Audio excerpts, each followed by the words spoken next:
Right, hello everybody, and welcome to the guest part of our podcast, Call Yourself a Wholesaler. Episode 10.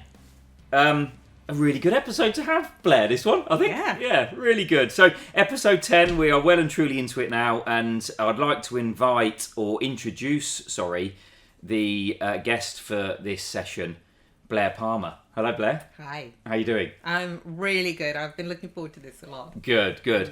So I'll let Blair introduce herself in a moment, but Blair's background is really interesting.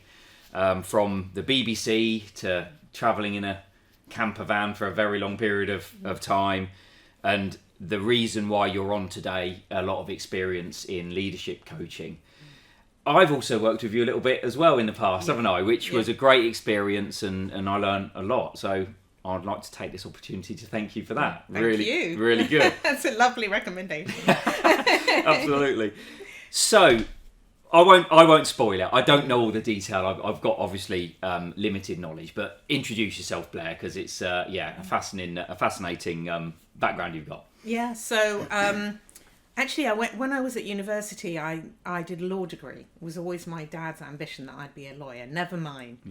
Yeah. So I was very keen not to do that, and I became a journalist almost immediately after leaving university. Worked for the BBC for a decade. I was a producer on Radio 4, BBC Radio 4 for the Today programme, Women's Hour, but really wasn't happy. So although that had been my ambition since I was pretty young, I didn't enjoy it when I got there. Yeah. And there might be other people that are like that this is their second career, or this is something that they found sort of by accident. Yeah. And I found coaching by accident. So I was a producer at the BBC on Women's Hour, and we did a story about what at the time was a brand new profession called life coaching, and I just thought I'd rather do that than this. So in 2000, I left the BBC. 2000, okay. Yeah. Became a life coach, but I didn't stay a life coach very long, because quite early on, I coached some people who were in leadership positions, really just accidentally. And I thought, this is much more advising people on their love lives and, how to organise their, school pickup or whatever. It wasn't my passion. Yeah. But it turned out that working with leaders on how to engage their people, how to be the best boss that those people had ever had, and then how to translate that into business success, then I felt, okay, this is my calling. So really, for the last 25 years, that's what I've been doing. But I still work with some people one-to-one today. But in that 25 years, I've written 4 books. I'm now a keynote speaker. I run leadership and change programs for all sorts of organizations. So, it's evolved. Amazing. Quite a lot. But you found your space. I did. We're probably not going to touch on love life today. No. I don't think. Please don't ask me about that. That's 100% guaranteed to be bad advice. Although there will be a lot of people in our industry that might want to learn more on that. But okay, Brill. So why have we invited Blair on today, everybody? So everybody knows that's been listening to our podcast now that we like to offer something different. And this is hopefully where people are going to listen in and they're going to really learn some things from today. And I think you can, from our conversation we're going to have today, I think you can really hit some spots where it could be a man in a van with an apprentice that's on day one of his journey, to a man or a lady in Canary Wharf managing 200 people or directing 200 people. So you've dealt with, over 25 years, a lot of different styles and a lot of different people, and hopefully today our listeners will get something from that. So super duper. And we will touch on one of your books today as well, definitely, if that's okay. Yeah. Thanks, Blair. So, icebreakers. So we always do this as at the start of the podcast, just so it gets a bit of a feel as to what you are and who you are as a person, Blair. So, nice easy one. Favourite food? So this is interesting, right? Because since the age of 14, I was a vegetarian. Okay. And last year, I started eating meat again.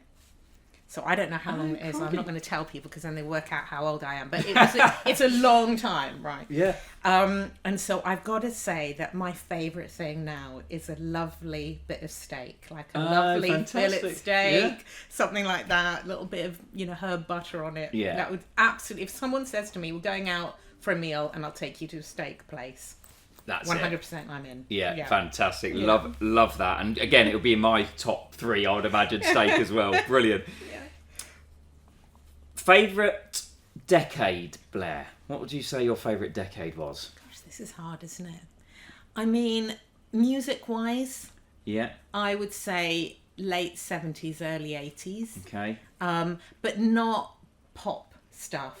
More sort of indie. Like back then, I was really into The Cure, for instance, The Police, Blondie, that kind of stuff. So some slightly more edgy indie stuff from the late 70s, early 80s. Brilliant. Yeah. And the current day with the technology and the way the world's evolved in the last 20, 30 years, very different. Yeah, I mean, there's some stuff that I think is incredible, and maybe we'll touch on the potential for AI. Yes, yeah. I'm sort of blown away always when I'm accessing something via AI. My daughter, who's 17, she says, "You find that exciting, do you? You think that's cool, do you?" Because it's just normal to her. But to me, what you can do and what you will be able to do is very exciting. But in terms of the uncertainty, how hard it is today, even just to make ends meet. Yeah. This is kids growing up today are probably the first generation really ever who will be less well off in their adulthood than their parents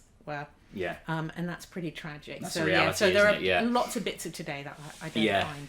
And just on the music thing, and again, I'm not here to plug a movie or anything, but I've just watched the Bob Dylan movie at the cinema, and I tell you what a great film that is. And obviously it's a bit like the Queen film, so you get to really experience what it was like. And as you say, back in those early sort of music, when music seemed really hit, it was really impressive. So right, and the last icebreaker. So I know you've met a lot of famous people, Blair, haven't you? So who is your favourite famous person, if I can put it that way?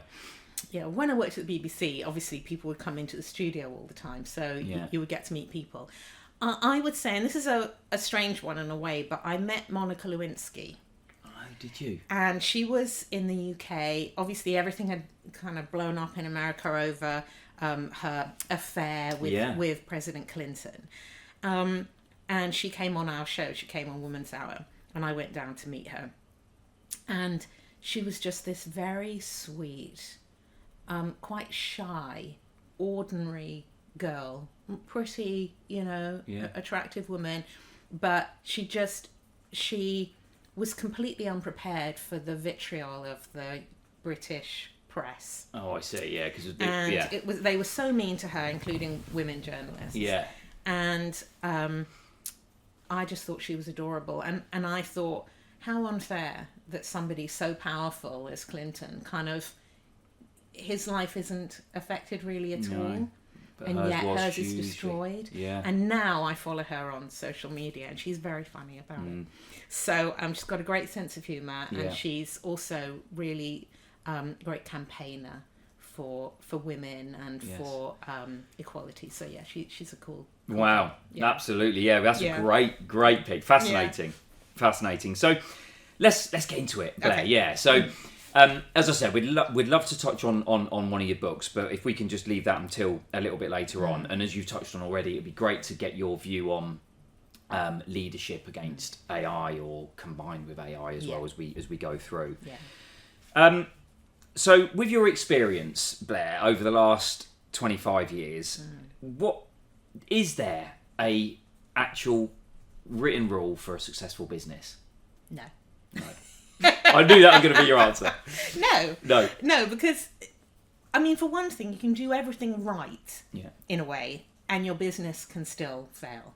We know that cash is king, and you can have a few bad months, and because of those few bad months, you just don't have the resources to carry on, Yeah. even though you've got a really, really good model. And if you'd have just had enough money to get through those few months, you would have then taken off. So Yeah. we all know, I've been running a business for 25 years. There have definitely been some squeaky times in that. Yeah. And it's not been a failing of leadership or even failing of the business model. It's just one of those things. So no. Equally, we know that there are terrible businesses that just seem to survive, either because they're too big to fail. We saw that with banks, during the recession. They get bailed out or whatever.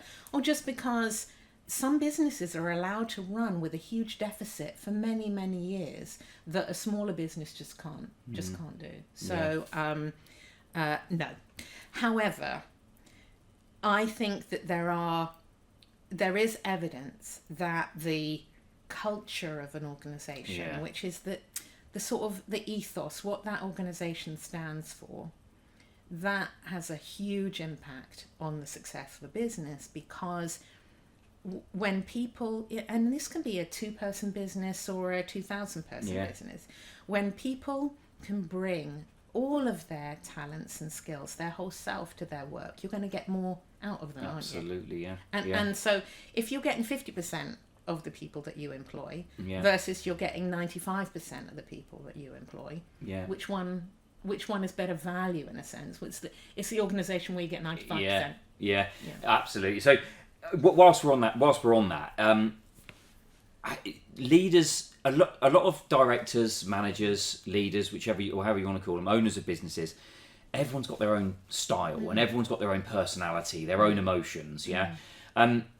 When you're managing one person or 20 people, how much of a blocker can your leadership style be to the person receiving it on the other end? Because they're different to me, or they're different to yourself. So, how does a leader manage that step in terms of getting that information across to the employees? For me, leadership development is personal development. Yeah. So it's not about, if I assume a particular style that I read about in a book, or that Stephen Bartlett has, or somebody else that I admire, then that'll be the right style. Yeah. It isn't that. It's about yourself and about investing in your own personal development, your self-awareness, your ability to understand how the things that you say and what you don't say, the kind of subtle ways that you behave impact other people. It isn't about adopting a particular personality type that you think, I've seen someone do this, or this is what my first boss did with me, so I'm going to do that. Yeah. Or this is what my first boss, so I'm going to do the opposite. Yeah. Right? It isn't that. It's much more subtle. Yeah. At the same time, I don't want to make it sound too complicated. The better a human being you can become, the better a leader you'll be. Yes. Now, and ultimately that's it, which is different to management. Management is a bit more about technique. Yeah. Making sure you're giving regular feedback, that you're sitting down with people and giving them some guidance, that kind of thing. Yeah. Listening to their concerns, doing an appraisal, which they do in some bigger organisations. How to interview for new staff. That's management technique, and that is more technique. But leadership is about just becoming a better and more self-aware person, so you can see the impact you're having. And that could be, you could improve something at home, you could improve fitness, you could all that sort of thing, couldn't you? Your sleep patterns, etc. Yeah. And it's also, what I find is very, very important, certainly in my experience, is connecting with the emotional side of the person that you're leading. Yeah. Because ultimately, everyone's got a different style, as I say, and some people will be from the top down telling, other people will be from the bottom up receiving, and there is that fine balance, isn't there, of really getting that right. And it's a tough one for our listeners out there that, as I say, that have got an apprentice in a van tomorrow to managing a big manufacturing plant in Birmingham. It's such a fine line. It's actually a little easier to be yourself when it's just you and one other person in a van. Yeah. Right. It's hard not to be yourself, actually, because there's an intensity to that relationship that means that you end up showing who you are inevitably. But in that situation, it is actually really important to think about, well, who am I being then? because the young person, the apprentice or whatever, who's sitting alongside you as you go from one thing to the other, they're seeing everything. Yeah. And so there is a little bit of self-management required there. Yeah. So that it's a professional relationship, so that they're getting something really valuable from you. You are their main influence. Yeah. And you're forming them, especially if they're quite young. This might be their first experience of really being in the workplace. Yeah. And how you are is going to impact the rest of their career, the rest of their future. So it is actually really important. In a bigger organisation, let's say you do have 200 people in your organisation, then it is harder to show who you are. It's easier to hide behind the mask and not show the vulnerability. I don't mean that you have to let it all hang out. I mean, it's still the workplace, right? It's still professional. But if you can show up as your real self, if you can know who you are, and then show up as your real self and be working on yourself in that way, then that is really opens the door to becoming a great leader. And do you think that's changed more recently in the current way of leading rather than what it was, say, two decades ago? Do you think that's really... For sure, 100%. Our expectations of leaders are changing. Yeah. So it might have worked brilliantly to be a bit more buttoned up and a bit more, I've got myself at home and I've got myself at work and these are two separate people and I'm happy with it that way. And everyone was sort of fine with it. Yeah. But we live at a time when we tend not to trust authority figures. We don't trust politicians, and we don't trust leaders of big business. And so trust is really important. If you don't trust the people that you work with, then you're not going to speak up, you're not going to share your ideas, you're not going to say when there's a problem, you're not going to say when you've made a mistake. That's really, really dangerous for a business. So there's got to be trust. And you foster trust by having these personal relationships, but what I call authentic human connection, really connecting. Okay. So your recommendation these days in this current world is that you need to show more of your personality, open up more to your people, basically. Yeah. And I mean, and you benefit from that too. Yeah. It's actually really hard to keep the mask up. Yeah, the false identity. It really is. It's very stressful. So actually bringing a bit more of yourself is good for everybody. Yeah. No, good. So connected to that, obviously with leaders and staff, employees, and people that you work with, the old way of leading and the new way of leading, if there is if you want to put it that way, or there is a difference. How does AI come into all of this then, Blair? Because in your recent book, you focus on the Victorian style leadership that's still here today against how quickly technology is moving on to try and help businesses. So just explain to our listeners, how that works in your head and how the AI thing comes in and takes over. I mean, there'll be a lot of people that don't know much about AI. They're not using it, or they don't know that they're using it. It might be built into some of the apps that they use on a day-to-day basis, but they're without not knowing. Without knowing. Yeah, right? But there's lots of different kinds of AI coming in now. One of them is this ability to for artificial intelligence to access a lot of information and then distill it down. So I might use that with something like Copilot, Microsoft's AI, and I might ask Copilot. It's a bit like asking Google. Yes. But instead of having to sift through lots of websites or whatever, it'll just give me its answer. Yeah. So what I'm just trying to think of an example. I was asking the other day, if I wanted to make money really, really fast, what are some of the ways that I could do that? Yeah. And, well, Blair, here are some ways. And then it just kind of tells me, like literally talking to it like it's an assistant or an intern. or robot. Yeah, like it's a robot. Yeah. So that's one kind. That's called generative AI. Another kind of AI that's coming is called agentic, which is it can sift through data and patterns and make recommendations or even make decisions that you then sign off. Yeah, clever. And it's really clever. So for a business, for instance, what it might do, if you're thinking about we want to have stock, but we don't want to have too much stock because it's just sitting there. Yeah. But we don't equally want to run out of stock.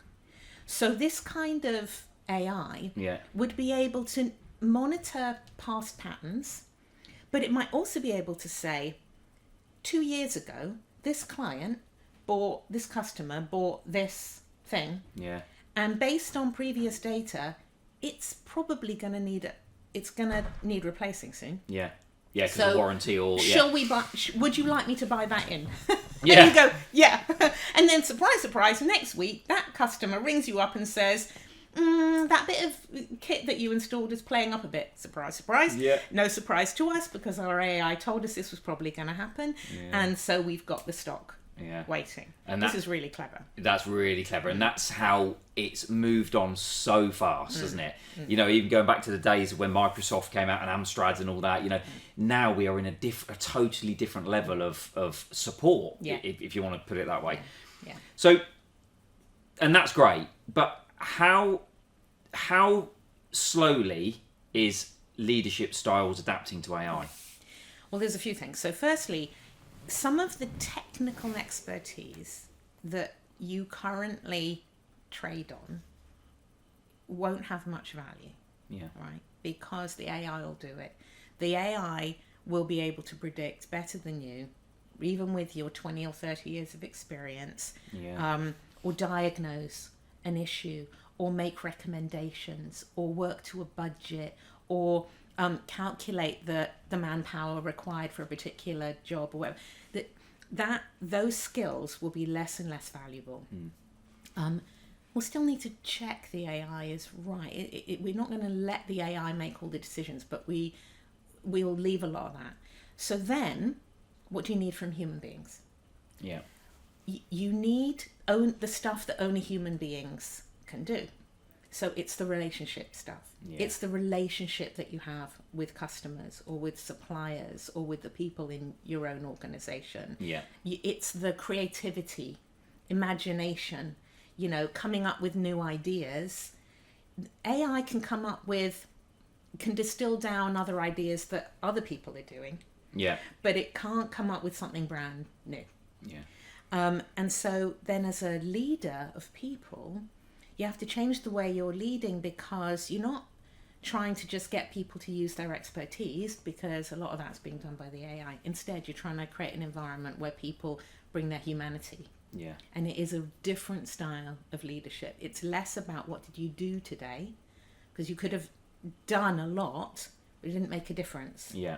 What difference did you make today? Yeah. Well, I formed a better relationship with one of our customers. Did they buy anything? No. They're not going to buy anything today. Yeah. But when they do buy, they're going to buy from us because of the relationship. Absolutely, yeah. And that's a really key point. It goes back to what we were saying earlier on about the emotions and about being personable, because a machine can't do that. No. And that's the difference between... Our industry is a great example, to be fair. The construction industry, the electrical wholesale, the manufacturing... It's all built around relationships. You know, yes, we sell product, and product goes behind walls and light fittings, etc. But our industry was built around relationships. And at the moment, AI or a robot and a machine cannot do that. So it's about the balance, Blair, I guess, of growing into the new leadership way, rather than being too, you know, as you said earlier on, Victorian and going back in you know, back to when it was like in the 80s or the 90s, should we say, to managing the speed of this technology growth, isn't it? Yeah, that's right. And I think, you know, there's a lot to be scared of when it comes to AI, because what we haven't yet got is AI that, we do have AI that learns, but if you imagine just how quick it processes, if we let it could take over. Yeah, what is it to think? Yeah. I mean, people aren't wrong to be scared about that. However, in the meantime, if we can get AI to do a lot of this stuff better than human beings do it, because anything that doesn't benefit from human emotion, we're better off getting... It's very hard for humans to turn their emotion off. Yeah. So emotion ends up influencing their decisions.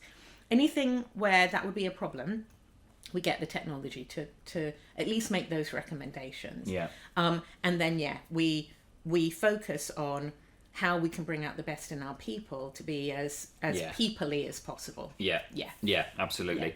And then one final question on this. What do you think is wrong with the way we think about leadership these days, based on what we've just said about things evolving with AI?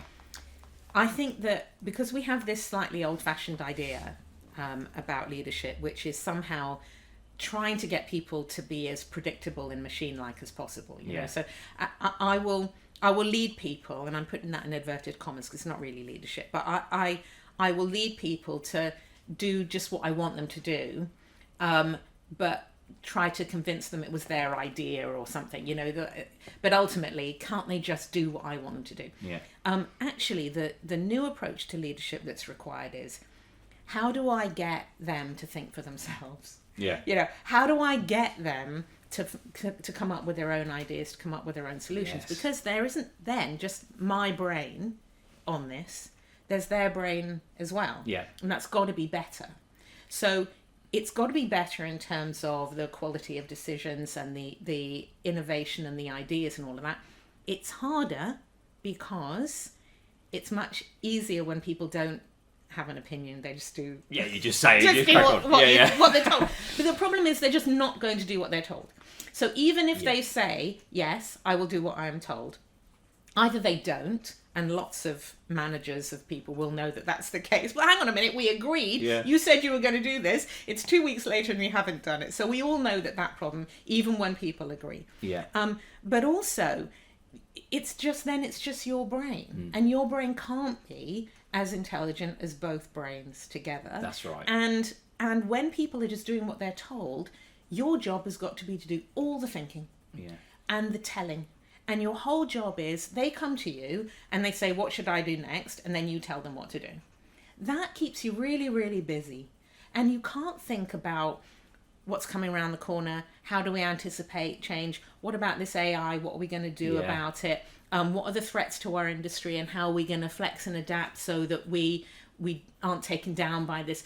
That's actually your job, not just issuing orders to people. And I agree 100%. And if anything, it's thank you to your coaching that I got from when I worked with you, Blair, before, where it's getting your employees to come up with the ideas. They're going to be far more engaged if they're coming up with the ideas than what it is constantly going to be fed down and dictated down, isn't it? Yeah, and listen, sometimes their ideas aren't going to be great. Right? And so, firstly, if an idea is really terrible, then your job isn't to just say, that's a terrible idea, let's do it my way. Your job is to help them to think like you do. So what's stopping them from coming up with a great idea? Is it just lack of experience? In which case, what experiences can you give them to enlighten them? Is it just that they haven't had a chance to think about it like you have? And how can you give them a chance? What can you show them or tell them, or some space that you can create so they can think for themselves, not just to dive in? And of course, sometimes it's too risky to go with their decision, and you say, okay, that's good. However, here are some of the risks of that. Here's what I would do. How about we try that and we see how it goes? And so you still have some, your expertise still counts. It's just that it's not all about you moving what's in your brain into their brain. That's really inefficient. And it could be something that you've been thinking about for 3 weeks, and then suddenly you pile it down on them, and they're like, whoa. And they're like, well, exactly. They haven't had a chance to process it. And so it's just your idea. They don't really understand. They're trying to do their best, but they're just funneling your idea. Whereas if you give them a chance, you've had 3 weeks to think about it. They deserve a bit of time to process. Absolutely. Good. So great, really interesting. We could go on about AI and the way leadership style links to it all day, really, but we'll move on. So what's your view on process and, or too much process, as the case may be, and things like KPIs, Blair? What's your view on that in leadership? Look, I think you need to know what you're measuring. But the problem with a lot of KPIs is that they drive behavior that then results in the wrong kind of measures or outputs. So if we take number of sales calls. Yes. Now, we all know, and anyone who's been in sales knows, the more people you talk to, the more likely you are to make a sale. All right. So then the KPI becomes the number of sales calls. Yeah. But that people can game that system. They could make 100 calls and not win any new business. Yeah. Or not do it very well. Or not do it very well Yeah. because of who they're calling or the quality of they're just racking up numbers. Yeah. So what really matters actually is the intent behind the call. Yeah. Do people understand the impact or the outcome that is intended by these actions? And when everything is process, people stop thinking. They just do the process regardless of whether the process is having the impact. Yeah. Whereas when people are thinking about impact or outcome, then let's say they do have a target of 30 calls in a day. But after the first 5, they're like, there's something wrong with this list because I've made 5 calls and they've all hung up on me. Now, I could make another 25 calls today and they could all hang up on me. Yeah. Or I could ask, is there something wrong with this list? Because it might be better that I make 1 call or I take 1 person out to lunch and get the sale than that I make 30 calls today. So 30 calls pointless that will go calls to exactly. on a bad list of people, and the script is wrong, and I haven't anticipated then. I don't know these people. Yeah. And they already have strong relationships with someone else, and I'm just some idiot they don't know calling up to try to pitch them something. Actually, who are they? What is the relationship they already have? What are they dissatisfied about that relationship? How do I build a relationship that's as strong as the relationship they have? And that might be by making 1 call today, but it's the right call. And I've spent the other 7.5 hours today researching this guy. Yeah. So that's where for me, there was a company that I worked with years ago, and they were a parcel delivery company. And the board were going around looking at some of their warehouses. And they went into one of the warehouses, and in the corner was a big pile of parcels. Yeah. And the CEO said, "What's that?" And the person that was showing them around said, I don't know what that is. And we got back to the office and the board said, we need more process because there's a pile of parcels there. No one knows what they are, and that can't happen. We need more process. And I said, it seems to me that the more process we put in, the more this stuff starts happening, because people think, I see a pile of parcels, but it's not in my process to do anything about it. It's not my job. Walk straight past it. Whereas if we strip out some of the process and we say our intent is to get people their parcels as quickly as possible, then when someone walks past a pile, they're like, I've seen that pile sitting there for a week. Someone's not getting their parcels as quickly as possible. What's going on? And then they get curious and then they find out. So it becomes it's not written into anyone's job description, but everybody cares about the same because that's the things. objective. The final objective is to get those the delivered. parcels to the people. Yeah. Right. Brilliant. Okay. And what about approval levels in line with process and KPIs? What's your view on approval levels within business? So this is particularly a problem in a bigger organisation. Yeah. In the smaller organisations, everyone just pitches in, and everyone kind of has to make decisions in a way. But in a bigger organisation, decision making gets passed up the chain and then back down, and when it comes back down, it's normally not a very good decision because it was made with scant information from people that don't work on the ground anymore and don't really know how things are going to play out. However, it is really important that certain decisions are made at certain levels, because different information is held in different parts of the business and people have different expertise and levels of experience. You don't necessarily want someone who's brand new to the organisation making really, really big decisions just because, because they were, I don't know, they were in the moment and they just made a big decision. Yeah. Or their experience, maybe. Yeah, exactly. Yeah. So I prefer to think about this as everyone in a business has a role, and there are certain decision-making responsibilities that go with that role. Yeah. So people get really clear about what their role is. In other words, what's the difference I'm supposed to make in my job, and how does that difference impact our organisation, so everyone can see the connection between what they're doing every day and the success of the business. And these decisions sit with that role. And I am best placed to make those decisions because I'm the one talking to the customer, or I'm the one fitting the piece of kit or whatever. Yeah. That doesn't mean they don't talk to anyone. So they might seek advice and input. They might ask people how making certain decisions would affect other things in the business or other roles in the business. But ultimately, in the end, they're responsible for making that decision. Yeah. And that decision is appropriate for their job and for their level of expertise. But then they have to sit with the consequences of that decision, right? Right? So they can't just... The problem with all this passing things, approval up and down, is no one gets the blame. Because it's always possible to say, well, we all agreed, or, I didn't agree, but I was told I had to, or whatever. If it's going to be your decision in the way I'm describing, then there's a consequence. It doesn't mean just because it didn't work, you're fired, but it means it didn't work, what did you learn? Yeah. Right, and what would you do differently next time? Yeah, absolutely. So again, it's giving the responsibility to the guys that are actually a bit like the book by David Marquette, and about giving the information, the authority, to where the information is, and that generally is the guys that are busy on site doing boxes or whatever it may be, or the guys in a trade counter or a sales office that are constantly dealing with customers. Yeah. How does the manager or the next level up have a say in that scenario, because they're the ones that's there. Yeah, exactly. And if people want to know that, the David Marquette book, Turn the Ship Around, really, really good thing to read. And then he wrote a second book called Leadership is Language, which I think is fantastic as well. Yeah. And I of all the leadership books, apart from my own, that I would recommend his. They're Brilliant. great. Yeah, no, absolutely. Right, so absolutely perfect. Let's move on to your latest book then, Blair. So you introduce it, the name, what the thought process was behind it. Let our listeners know exactly what it's about, please, Blair. Okay. Yeah.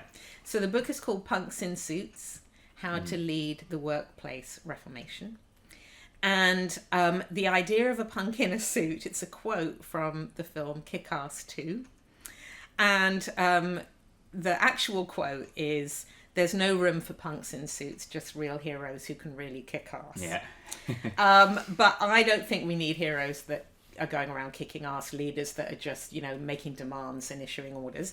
I think we need a few punks in suits. So whatever it is, I know a lot of people listening to this don't go to work in a suit, but the punk is the inside, revealing something about yourself, the things that make you unique, and bringing that to your leadership. So that's the idea of it.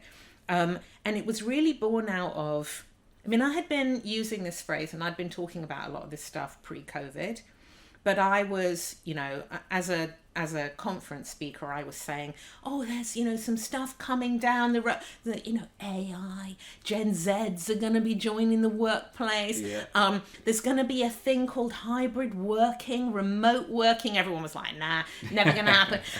Anyway, then COVID, and then all this stuff becomes real. And so that really caused me to rethink, okay, when we come out of COVID, how is the world different, and what do we need from leaders in business, in politics and all of that as well, but it's not really my area. So what is it that we need from leaders in organizations, big and small?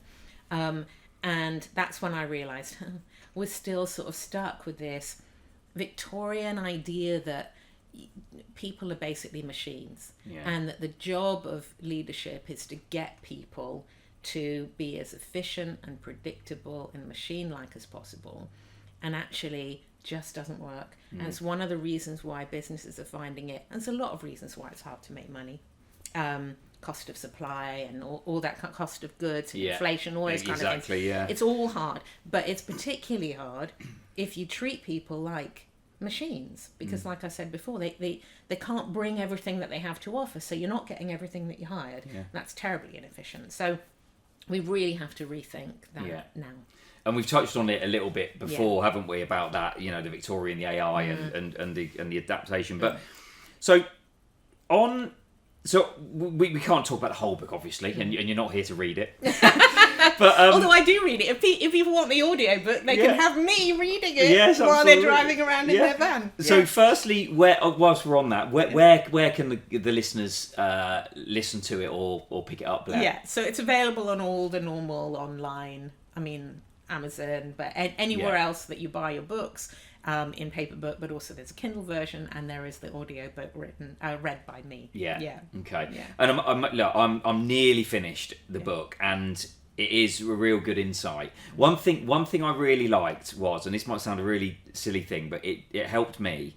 I listened to the book, and I've listened to other books in the past, and you switch off because of what you're listening to. Yeah. And I felt with yours, it was engaging. Oh, good. And I felt that was really good. So if our listeners do go to the Audible version, I feel that it's a good listen. Yeah. When you're in the car or whatever it may be, walking the dog or whatever. Yeah. So on the book, you touched on so much good stuff, and we've touched on a few bits already. But three things I'd like to ask you, if that's okay, that are sort of in reference to what's in the book.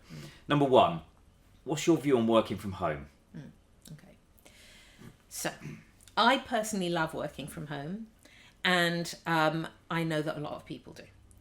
A lot of people don't, right? They want the interaction, particularly young people, need to be with more seasoned people to learn how to do the job, right? Exactly. And they often don't have a great setup at home as well. They're working from a bedroom in a shared flat or whatever. It's not ideal. But equally, some types of work are better done with other people. I mean, that the actual physical work has to be done. Some of it has to be done on location. It can't be done from home. You know, you can't fit someone's lights from home. It. If you're on site. You have to be there. But equally, when it comes to office, it's really useful sometimes for getting together, those informal connections, the social side of work, the coming up with ideas and brainstorming and creative. All of that is much better done. I prefer to think of it as someone used this term that I really like, gathering.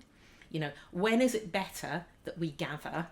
Some people will find that slightly, don't like that language, but I really like it. Because I know what you mean. Yeah, it's not about having a meeting.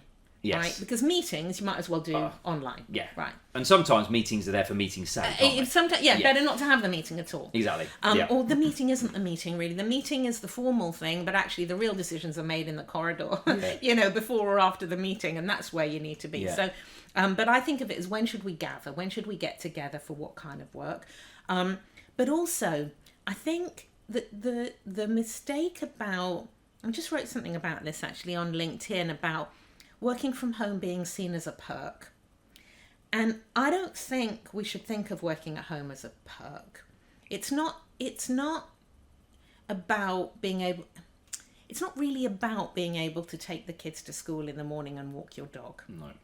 It's about, where is the best place for me to do the work that I've been hired to do. Yes, I agree. Yeah. And sometimes the best place is at home, because what I need is quiet. I need to just be able to rattle through stuff. I don't need a lot of interruptions, and then I can be at home. But sometimes the best place to do the work is in an office, because someone else is reliant on me to do their job, and we both need to be together, or because we're going to do some creative thinking, or because I need to make these connections of trust and authentic connections, so that when I am working at home and I'm sending someone an email, they don't misinterpret the email, right? Yeah. Or sometimes it's on location, it's on site, or it's with our suppliers, or it's with our customers, or it's with one of our key stakeholders or our investors. Where is the best place to do the work? Yeah. And that's got lost slightly in the whole work-life balance argument. And it's different for every workplace, obviously, but I think you're right. I think it is where are you most valuable? Yeah. And where can you get that job done? Yeah. If it is a client lunch, you obviously can't do that at home unless you have them in your kitchen. Yeah. But ultimately, it's the same as if you store things up for the week, for example. I know people do that. That they purposely say, "Oh, I'll hold on to that. I'll do that later. I'll do that later," and then suddenly your time is probably more valuable being away from distraction. So you're absolutely right. No, I agree. Right, thanks Blair for that. Yeah, it's I think there's there's definitely a perception from everybody on what working from home is, really. And certain people view it differently to others, let's just say. Okay. So, question number 2, again, related to the book. You mention about handing in your laptop on the last day. Tell us more about that. Yeah. I mean, it's a metaphor because obviously not everyone is tied to their laptop, depends on your job. Yeah. But this is a little dark, but there's a saying that on your deathbed, in the last few moments of your life, you come face to face with who you could have been in your life. Yeah. And I find that very sobering because hopefully you're lying there thinking, yeah, I'm pretty happy. Yeah. I was myself. Yeah. I did the things. I had an adventure. Yeah. Yes, there were ups and downs, but fundamentally, I'm proud you did a of the life. podcast Yeah, I did it. with lamps. Yeah, that's it. Exactly.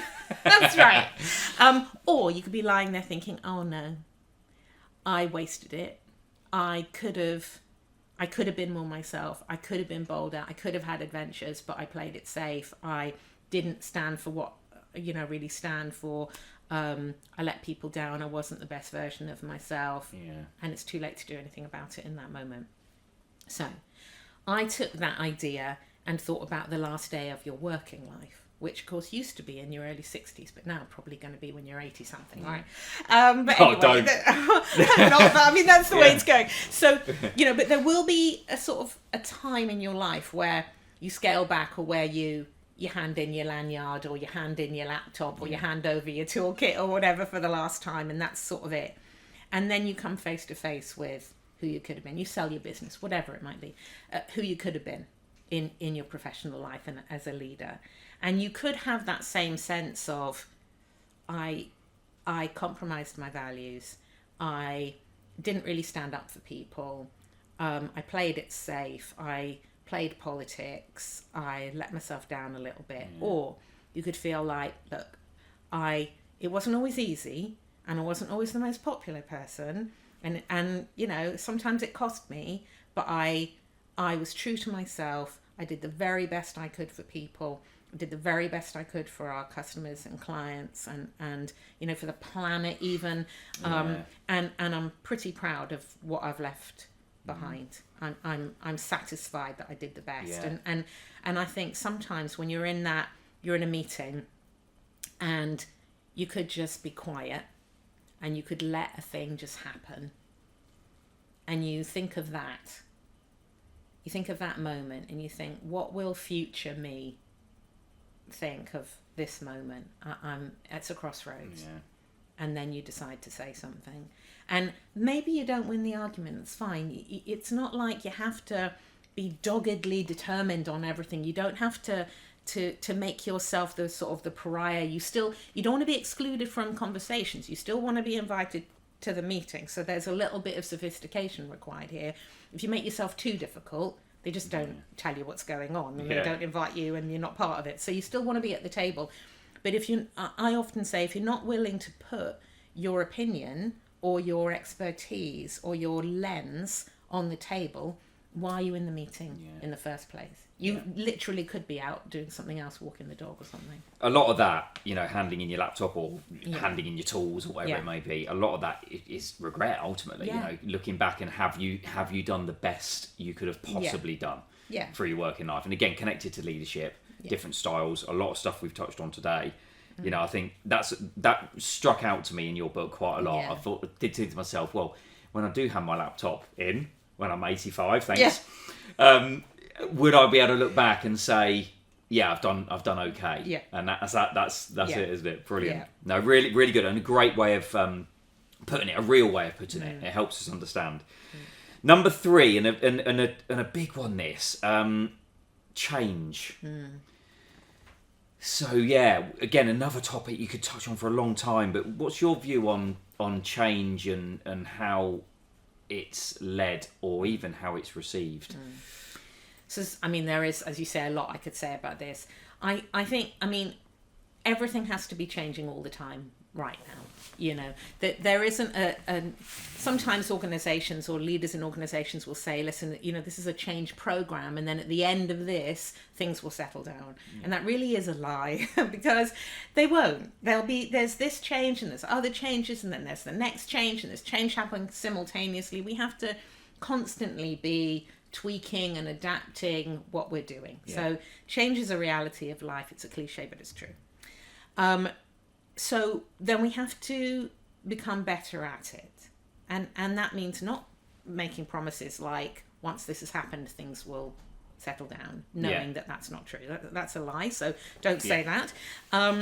But more importantly is to understand that people are actually good at change. There's this myth that humans are bad at change. And so when you're trying to change things in an organization, or you're trying to change the way your customers behave, for instance, get them to buy online, or get them to buy green, or whatever it is, that, they're resistant because people are bad at change. People are not bad at change. Human beings are brilliant at change. They change things all the time. They get married and have children, and they change job, and they buy a new house, and they go to new places on holiday. Car. Exactly. People changing things all the time. So you can't blame that. But there is an emotional element of change. So again, what the old-fashioned, the Victorian idea is, people are logical, like a machine. So if you explain to them why you're doing a thing, then they will, it'll be obvious that's the only thing, and they'll agree, and then they'll do it. Yeah. But people are not logical. They are emotional. Yes. The person who's made that decision has been influenced by emotion, even if they don't know. And the people that they're trying to influence are emotional, not logical. Yeah. And change is emotional, not logical. So if you think about any change that you've actually done in your life, it will have come from an emotional, almost change of mind. Okay, yeah. Right? Not logic. Because, I mean, if we take fitness, for instance, you know, everyone knows logically how to live a life that is healthy and where they're fit. Yeah. But most people don't do it. Yeah. Right? Yeah. Because logic isn't enough. When the cake is sitting there on the table, the Yeah. emotion is, I deserve it, I've had a bad day, it looks delicious, I deal with this tomorrow, you only live once. Yeah. You know, it's an emotional, emotion overrules logic. Yeah. Connection to the cake. Exactly. Yeah. So you have to change, this is a random example, but you have to change your relationship with the cake. Yes. Right? Yeah. You have to see the cake, feel differently about the cake in order to not eat it. And the same goes with change. If you're asking people to adopt a new technology, or to buy from you in a different way, or to lead in a different way, then something has to shift at an emotional level. That's why I like that handing in your laptop thing, because it allows for an emotional change rather than just, you'll get more out of people if you treat them right. Yeah. It's like, yeah, Okay. but, you know, it's going to cost more, and right now money is everything, and we just can't afford it. Yeah. But when you're handing in your laptop, or when you're lying on your deathbed, what will you wish you had done in this moment? And that's the emotion. So scrap the belief that people are bad at change, because that just makes you complacent, and actually assume people are good at change. What is it that they're finding emotionally challenging about this change, and how do we emotionally get them on board with the change?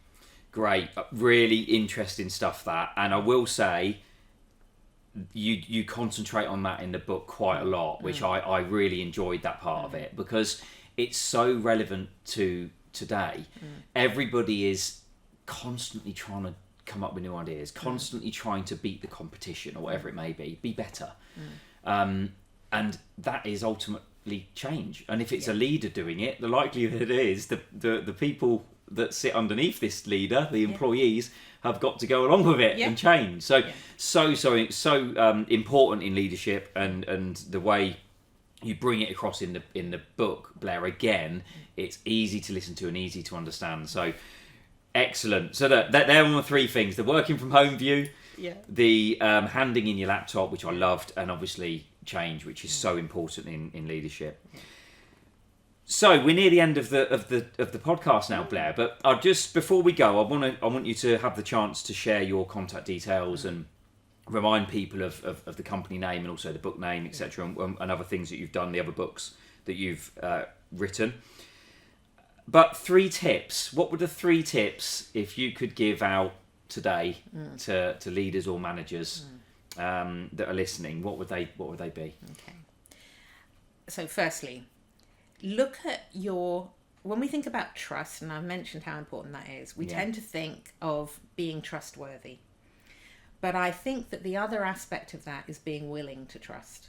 Trusting other people, trusting their intention is good. Not that they're going to get it right all the time, but that their intent is to do a good job. And starting from that, rather than assuming most people are trying to get away with something, or, managing people for the bad apples. You start with believing that people's intent is to do a good job. Yes.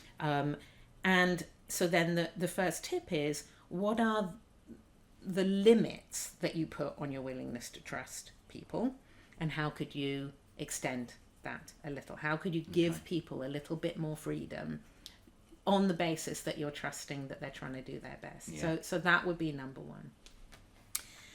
Secondly, instead of being the answers person all the time, be the person with some great questions that get people thinking. It's a huge pressure to have all the answers all the time, and you don't have all the answers all the time. No. And you're much better off asking some great questions that get other people to think, even if they're asking you to do the thinking for them. Yeah. Because that's easier for them to come and say, what should I do? And the easiest thing to do is just to tell them. Yeah. But then they have to come and ask you because they've stopped thinking, and then that becomes your job. So great point. Every time someone comes to you and says, what should I do next? Ask them a great question. Ask them a question that begins with what or how. Yes. What are your options? How is it going so far? How would you do it? How would you do it? Yeah. How do you think I would do it if it were me? What and how questions to get them to think, including, all right, what are you going to do and how can I support you? So these are some nice questions. Yeah, I really like that. Be the questions person. And the third thing, and this is a big thing, it is to try to... A lot of businesses are a bit evil, right? They're bad for the world. And we're seeing a lot of that right now, particularly in the States, but it's not exclusively in America. Yeah. Try to be one of the good guys. Try to make sure that your business is at least benign, that sort of doesn't do anything bad. Yeah. But actually, how can your business be a force for good in the world? And I've been to a few businesses in this sector that have this incredible ethos, and all over the walls is written, what they're doing for their local community and how they're inviting the local community into their offices to use their space, and how they're educating local kids, and how they're growing their own vegetables, and all of that then ends up in the food that they feed to their staff, and just trying to be one of the good guys. Okay. And if businesses can do that, it seems a bit like a cost, but it really isn't, because what you get from your people is huge loyalty, and they will go over and above for a business that has an ethos.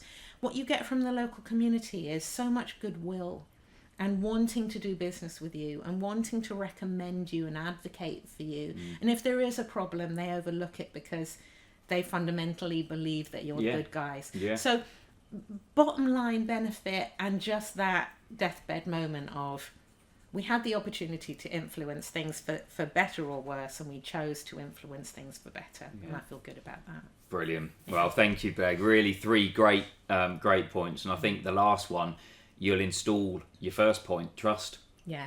If you've got that bond and a relationship, and you're doing the right and the good things. Yeah. Wow, what a great episode that was. Really good. And hopefully everybody that's listened can relate to a lot of your points in a number of ways there today. So thank you very much.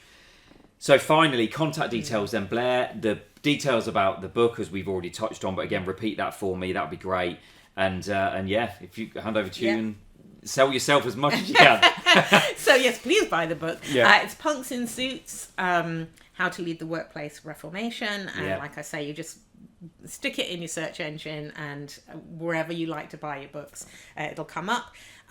Best place to contact me, so either LinkedIn, because I love LinkedIn. Yeah. It's my favourite social media platform. Yeah. Or my website, which is thatpeoplething.com. Okay. And everything, if you want me to come and speak in an event, or you want me to come and run some workshops, or just, just want a bit of informal input, having listened to something on here, or watched it, in fact, just drop me a line. Yeah. I'm really, really happy to help. It's a great industry, and I want to do what I can to help you guys. Brilliant. Blair Palmer, thank you very much. That was really insightful, and I enjoyed every single moment. So thank you for joining us on the industry podcast, Call Yourself a Wholesaler. Thank you. And I'll see you very soon. Yes, thank you. Thanks, Blair.